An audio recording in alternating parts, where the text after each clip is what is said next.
fairy tales taught children to be radical activists? This is a question that Austrian writer and translator Hermynia Zur Mühlen leaned into in the early 20th century.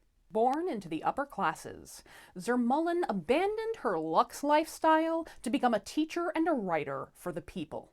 Among her comrades, she was known as the Red Countess. But she would be the first to tell you, "Down with the aristocrats," and that is a direct quote.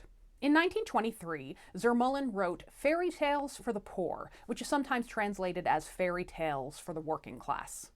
I'm sharing a fairy tale with you today from that collection with a very simple title. Why? Grab yourself some beers and cover up the kids' ears. It's grown-ass story time with Liz. Bring!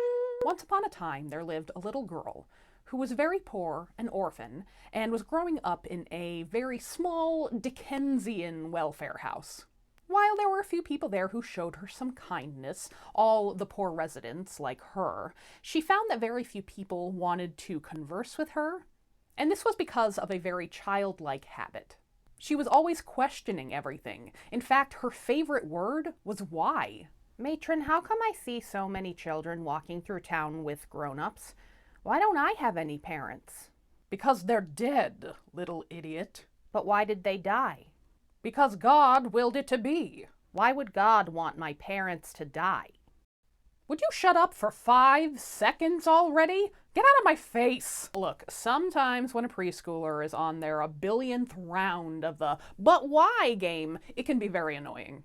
But other times, and you have to admit this for yourself, we get out of that conversation because the questions become very difficult to answer. And seeing as she wasn't going to get anything else from the cruel matron, the little girl ran away, and she took her questions to the farm. "I am the most useful animal on this farm. I am just full of eggs."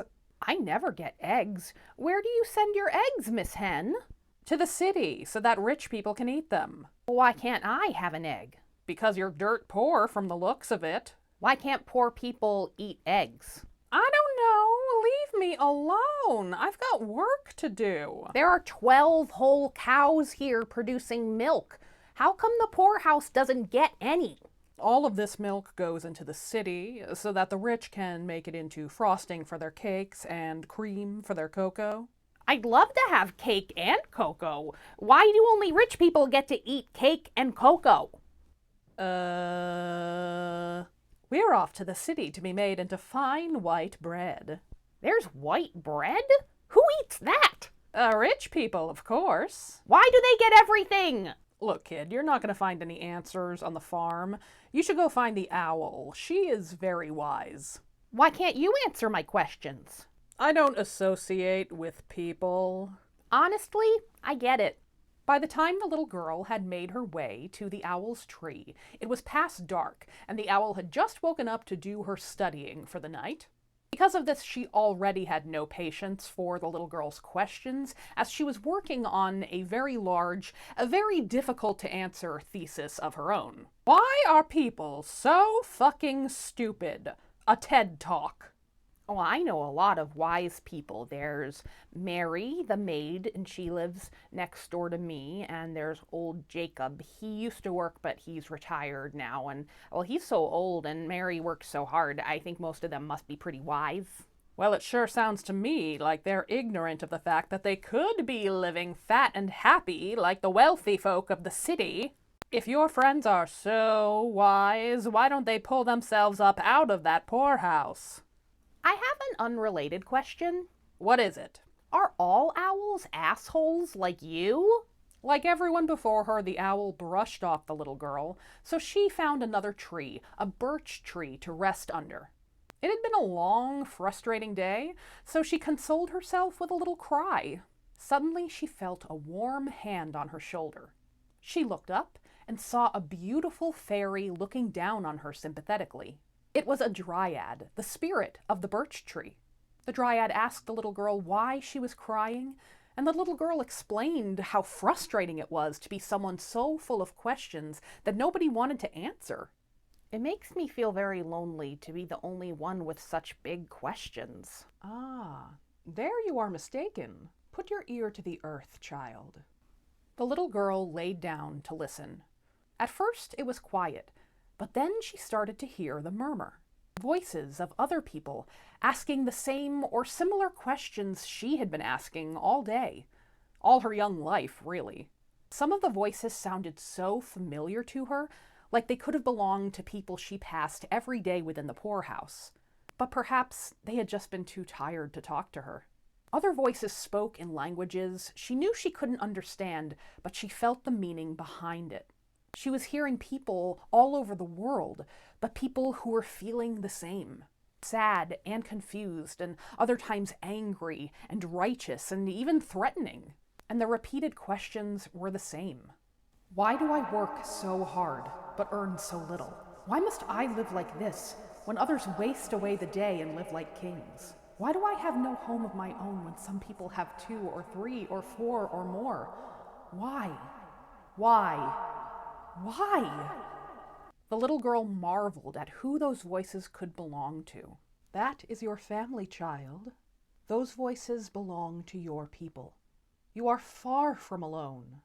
In fact, every day more and more people join that chorus of voices. One day you will all be loud enough to demand answers.